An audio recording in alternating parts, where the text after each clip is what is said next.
Hello and welcome in this series of videos presenting Umbra gameplay mechanics. I am Daniel Dolwy, creator of the project.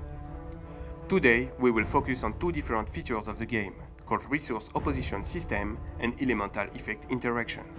Umbra is an action RPG game without class restriction for your character building, meaning that you can use any weapon, armor or skill and play with them. If you want to do dual wield axes and cast fireball, you are free to do so. Let's take a look at the interface. As you can see, there are 4 different resources in Umbra. The red globe represents your health, the yellow bar represents your rage, the green globe represents your stamina, and the blue one represents your mana. Rage is gained by attacking enemies with melee weapons. This resource is only used for aggressive melee action. If you don't attack anyone for some time, your rage will automatically decrease. Stamina is used for sneak attacks, escape and traps. You gain a low amount of stamina every second, plus a bonus if you haven't taken any damage for some time. Mana is used for magical and elemental spells. Mana-based skills can be aggressive or defensive, and trigger various effects such as buff, nerf or crowd control. Every skills are based on a single resource and each of their effects are very different. In order to balance the large amount of choice you have, Umbra introduced the resource opposition system. This is the way it works. When you perform a melee attack, your rage will increase. However, your stamina and mana will also be lowered and their regeneration rate will also be reduced. A similar process happens with all the other resources. That way, abusing from rage skill will reduce your mana and stamina and leave you defenseless in front of powerful enemies.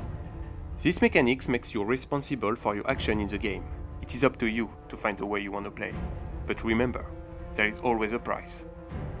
The second system we are presenting to you today is called elemental effect interaction. This system manages interaction between fire, water, lightning and ice.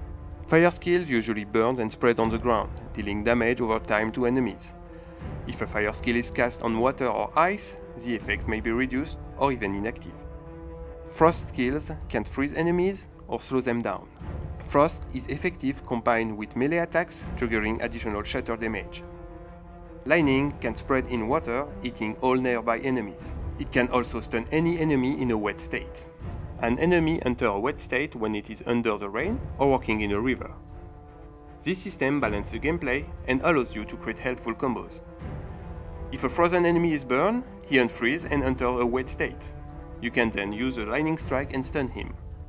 It also means that frost and fire are not very effective together alone.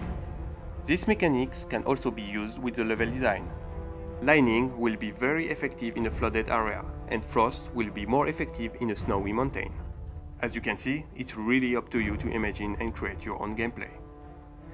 We hope you enjoyed this video, presenting the very basic of Umbra gameplay. In the following videos, we will show you more of the exciting features we develop. Our Kickstarter campaign will start on May the 13th. So stay tuned and please spread the news with your friends.